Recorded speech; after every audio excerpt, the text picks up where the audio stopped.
Olá, sejam bem-vindos. Hoje abordaremos o tema vantagens ocultas. Para nos auxiliar, vamos receber o nosso convidado, Jefferson Quadros.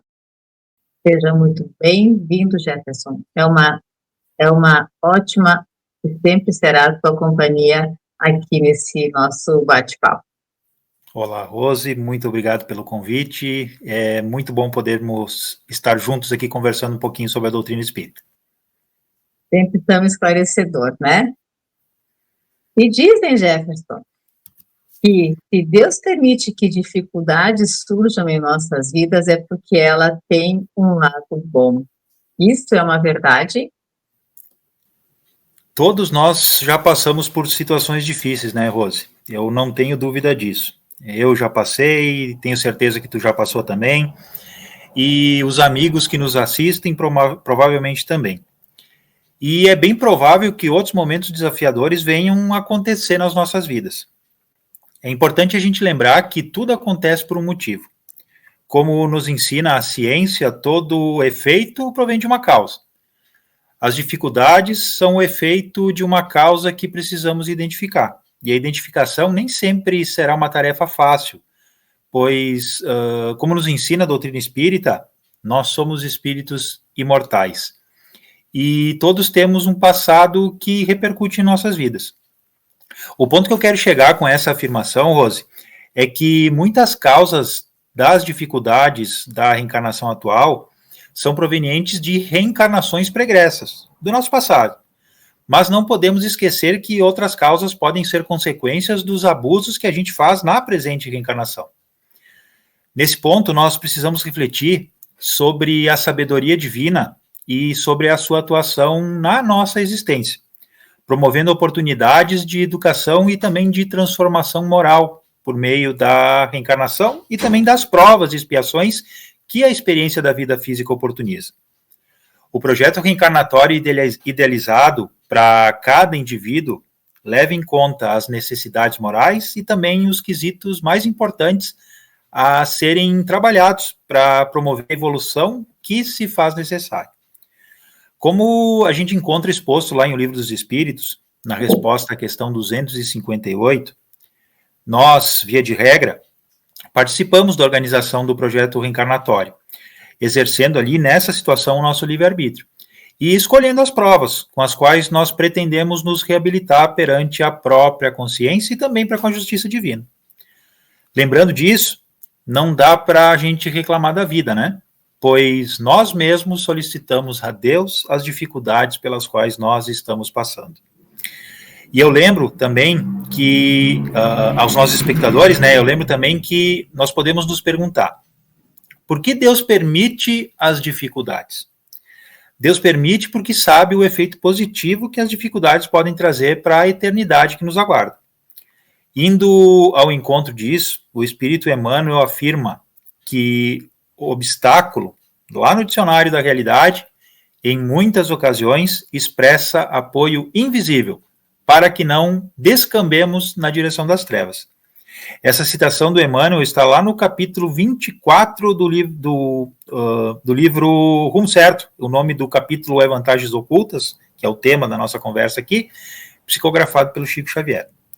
O Emmanuel nos lembra que os obstáculos, os desafios, as dificuldades são auxílio divino para evitar males maiores. Quando nós vivenciamos esses momentos que podem ser reconhecidos como ruins, num olhar mais superficial, e nós nos permitimos envolver pelas dificuldades, fica difícil encontrar soluções e muito mais difícil ver algo positivo nas nossas dificuldades. Mas nós precisamos lembrar sempre que Deus tem um bom propósito para nós. Ele não exige de ninguém um esforço superior às suas forças e também às suas capacidades. O objetivo das dificuldades, das provas, das expiações é permitir o aprendizado de boas lições e não impor sofrimento, longe disso.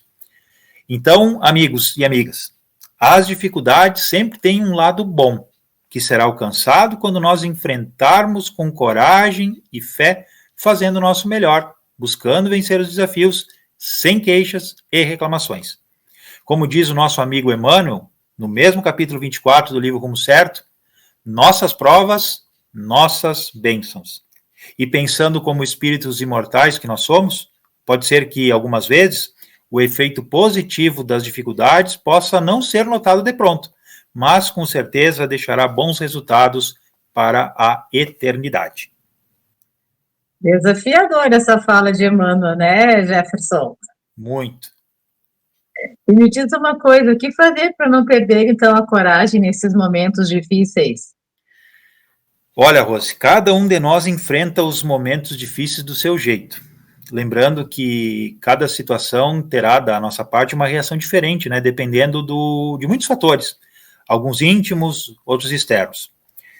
Cabe a nós lembrarmos que os fatores íntimos, eles podem estar sob o nosso controle, mas para isso a gente precisa desenvolver o que nós podemos chamar de inteligência emocional, que nada mais é que a manutenção do controle dos nossos sentimentos.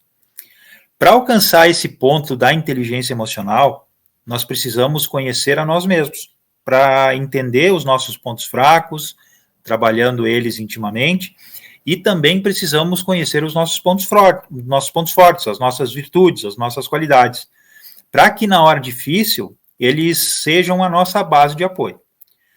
Quando nós estamos emocionalmente bem, tudo é muito mais fácil, né? E esse trabalho também se torna mais fácil, trabalho de educação dos sentimentos. Mas quando o nosso emocional está abalado, fica mais difícil empreender essa empreitada sozinhos. E nesse momento, o auxílio de um terapeuta, de um psicólogo, por exemplo, pode ser muito útil. Então, às vezes a gente precisa pegar um apoio extra. Um outro detalhe importante, Rose, e que é muito relevante, que nós não podemos deixar de trazer aos amigos que nos assistem, a lembrança da importância da religiosidade e da fé no enfrentamento das dificuldades da vida e também no processo de educação dos sentimentos. A fé precisa ser construída em convicções, não em especulações. E para isso nós precisamos conhecer o motivo da nossa fé. As religiões nos ajudam no processo de consolidação da fé, mas é indispensável que nós busquemos ampliar o nosso conhecimento religioso para que a convicção sobre os motivos da fé se fortaleçam mais e mais no nosso íntimo. E a religiosidade não deve ser entendida como unicamente um vínculo com uma religião e a prática dos rituais dessa religião. Religiosidade precisa ser entendida muito mais como resultado do que eu faço com o que a minha religião me ensina.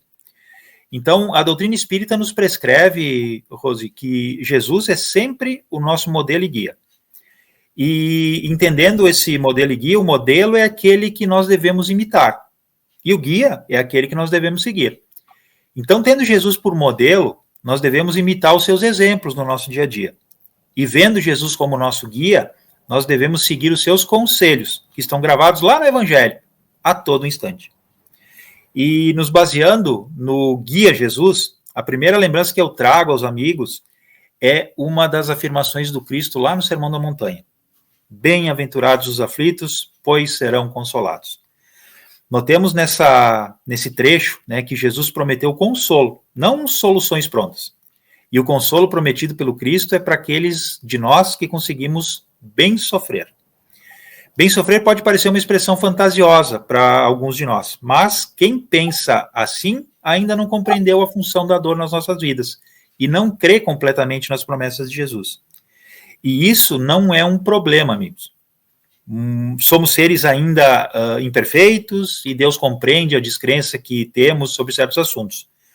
Porém, precisamos mudar isso, pois quem sofre as más consequências da incompreensão e da falta de fé somos nós mesmos. Por isso é urgente o trabalho íntimo de fortalecimento da fé e da coragem, com base na convicção das verdades que a doutrina espírita nos mostra. Somos espíritos imortais, que temos a eternidade pela frente. As dores que nós enfrentamos são o remédio para os nossos males morais, nunca um castigo. Lembra-te, amigo e amiga, que tu não estás sozinho nas tuas lutas. As bênçãos e o amor de Deus te envolvem, apoiando-te nas horas graves, para que tu alcances êxito nas tuas lutas evolutivas por todo sempre. Muito bem, Jefferson. Nosso tempo é muito curto, né? E estamos chegando ao final. Então, nós queremos agradecer a tua contribuição. Jefferson, seja sempre muito bem-vindo aqui conosco. E desejamos um fraterno abraço para todos e eu encerro, então, esse nosso programa com a frase de Emmanuel: nossas provas, nossas bênçãos. Muito obrigada.